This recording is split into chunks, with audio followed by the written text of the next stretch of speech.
ওনাই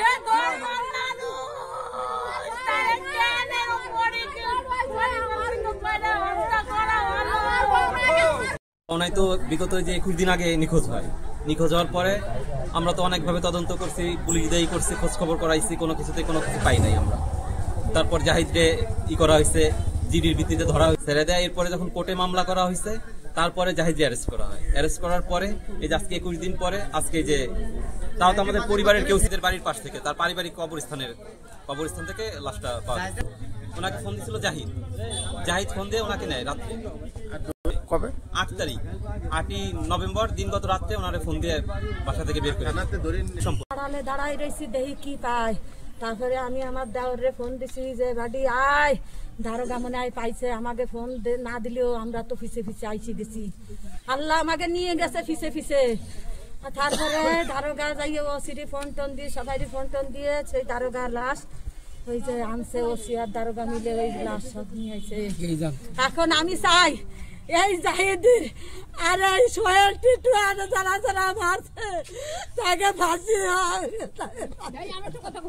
বুঝাবুঝি করে পরে উদ্ধার করছে। পরে যে আমরা সবাই যে দেখি যে নিয়ে আসি। এখন আমরা ডাইরেক্ট ফাঁসি চাই, জাহিদের পুরো ফাঁসি চাই। আসামির দেওয়া তথ্য সহ টেকনোলজির মাধ্যমে পারিপার্শ্বিক অবস্থার প্রেক্ষিতে আমরা বুঝতে পেরে আমরা আজকে দক্ষিণ খাগাইল থেকে ডেড বডি উদ্ধার করি। লাশটা পাওয়া গেছে খাগাইল একটা গুরুস্থান আছে, এলাকাবাসীর গুরুস্থান। ওই গুরুস্থানের ঠিক দক্ষিণ পাশে ওটা গর্ত করে পুঁতে রাখে। ওইখান থেকে আমরা আমাদের তথ্যের ভিত্তিতে, টেকনোলজির সহায়তায় এবং আমাদের সাক্ষী প্রমাণের ভিত্তিতে আমরা ওইখান থেকে ডেড বডি উদ্ধার করি এবং ডেড বডি শনাক্ত হয়। গত 8/11/2025 তারিখ নিখোঁজ মিজানুর রহমানের স্ত্রী তার আবেদনের প্রেক্ষিতে আমরা একটা নিখোঁজ জিডি করি। নিখোঁজ জিডির কাজ করতে গিয়ে আমরা বুঝতে পারি যে এটা অপহরণ হয়েছে। পরবর্তীতে আমরা মামলা রেকর্ড করি। মামলা রেকর্ড করে আমরা কাজকর্ম শুরু করি।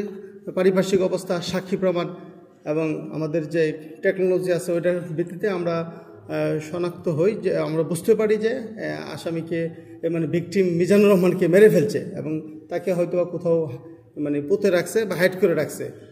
দীর্ঘ তদন্ত শেষে আমরা আজকে বিকেলবেলা দক্ষিণ খাগাইল কবরস্থানের দক্ষিণ পাশ থেকে মাটির নিচে থেকে আমরা তাকে উদ্ধার করি এবং আমরা নিশ্চিত হই যে এটা ভিকটিম, আমাদের যে নিখোঁজ জিডির যে ভিকটিম ছিল মিজানুর রহমান, পরবর্তীতে মামলা হয় সেই ভিকটিমের মৃতদেহ। এই ঘটনার সাথে জড়িত 1 নম্বর আসামি জাহিদকে আমরা গ্রেপ্তার করি। তাকে একবার আমরা রিমান্ডে এনেছি, এখন আমাদের হেফাজতে সে আছে। আবারও তার রিমান্ড মঞ্জুর হয়েছে এবং তার সাথে আরও জড়িত 4 জন আছে। তাদেরও আমরা নাম ঠিকানা পেয়েছি। যেহেতু তদন্তাধীন, আমরা প্রকাশ করতে চাচ্ছি না। দ্রুততম সময়ে অন্যান্য যারা জড়িত আছে তাদেরকে আমরা গ্রেপ্তার করতে সক্ষম হব ইনশাআল্লাহ।